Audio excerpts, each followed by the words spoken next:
let me start with you, Jim Jordan. He's on the House Intel Committee. He had this relationship with this woman. Then you got the issues involving Hunter and China and the payments and now the new texts and the emails.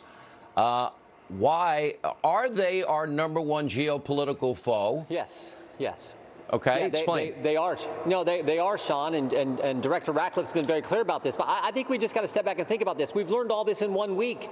1 week we learned Hunter Biden, the guy who took $1 million from the Ukrainian energy company, took $3 million from a Russian billionaire, $4 million from a company with ties to the Chinese Communist Party. We learned he's been under investigation by the Justice Department for 2 years. We learned Swalwell had this relationship with the Chinese spy for years. We learned the Speaker of the House put him and kept him on the Intelligence Committee, knowing all that. And guess what, Sean?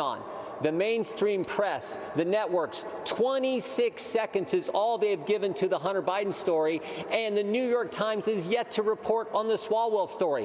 While John Ratcliffe tells us what a threat China is, that's the kind of coverage we get from the mainstream press. This is what drives Americans crazy. This is what is so frustrating about this town, and in particular, how bad the mainstream press is today.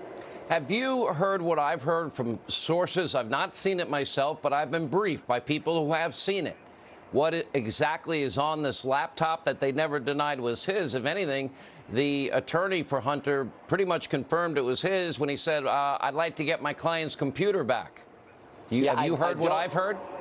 Well, I have not heard specifics, Sean. What I do know is the FBI had it for a stinking year. Why don't we? I mean, where is this investigation at, and why we didn't know about it? There is no way in the world anyone will ever convince me people in the press didn't know about the fact that Hunter Biden was under investigation back in October when Bob Alinsky came forward on your network. There is no way you can convince me people in the press didn't. Everything else leaks from the Justice Department, but somehow no one in the press knew about this. And so when the press won't cover real stories and big tech censors conservatives, and you have a third of the electorate who thinks the election was rigged, that is not a healthy place for our country. And so much of, I think, is to blame is the media. This is a dangerous situation we find ourselves in. I hope, as Rand Paul said and you had in your intro, I hope that the Justice Department will do the right thing and do a real investigation and get the truth to the American people. My bet is they're going to try and spike it. Peter Schweizer, all right, you've now had an opportunity. You've read the Johnson-Grassley report. You broke the ice here, January of 2018, right on this program. Are there things you're learning now, or maybe suspicions that you had that are now getting corroborated more and more? And where do you see where you were then versus now? Yes, Sean. We see a lot of interesting developments. We always believed that the Chinese were trying to curry favor with the Bidens, and the Bidens were willing to play. We certainly had the money flow, we had the deals, but now with the laptop, with the emails, that includes emails from Hunter Biden's business partners like Bevan Cooney, but also Hunter Biden's emails themselves, we realize how the Biden family actually operates in this commercial space. And what I mean, Sean, is that it's pretty clear in Hunter's own words in some of these emails that he's receiving this money from overseas, but he's also paying a lot of the family's bills, including his father's and his mother's, with these foreign, gains, these foreign funds. So the point is, this is not just about Hunter Biden getting wealthy, and it's not just a question of the intelligence and the national security threat. This is an issue of enrichment involving Joe Biden himself, and that's part of what needs to be investigated here. Joe Biden is, being supportive of his son, but he's also kind of distancing himself from his son, and that's just not simply how the family's operated, and that needs to remain front and center as we look to a Biden administration coming ahead.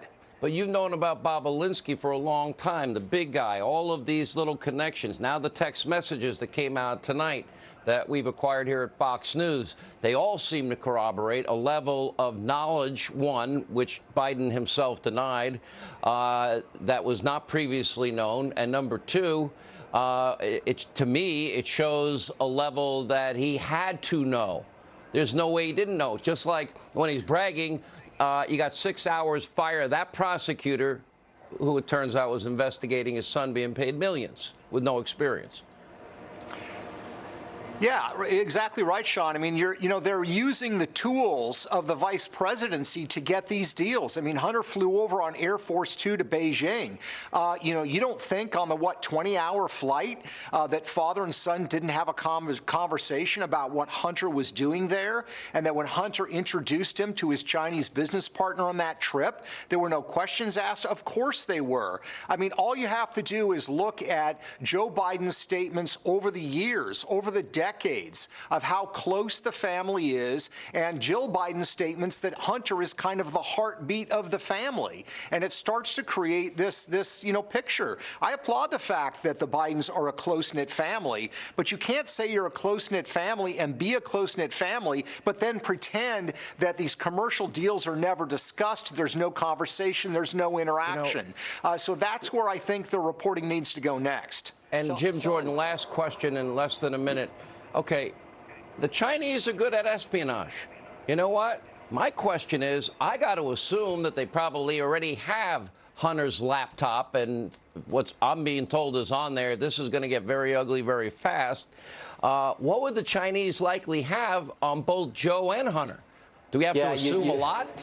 Well, I think you probably do. I mean, it's anyone's guess, but I think the assumption is, and when you're thinking about someone as dangerous as China, you got to assume the worst. But it's worse than what you said. It's not just documents and emails, Sean. We have an eyewitness. You had him on the network. Tucker interviewed him. Tony Bobulinski was an eyewitness. He said himself, the big guy is a reference to Joe Biden. He was part of this arrangement when it started, saw where it was headed, and got out. So you have an eyewitness to it all, and still the mainstream press refuses to cover it. That to me is so wrong, and so wrong for the American people not to be able to have the information, and for the press not to cover real stories. All right, Peter Schweizer, thank you. Congressman Jordan, thank you. We will stay on it. Here with more is Kayleigh.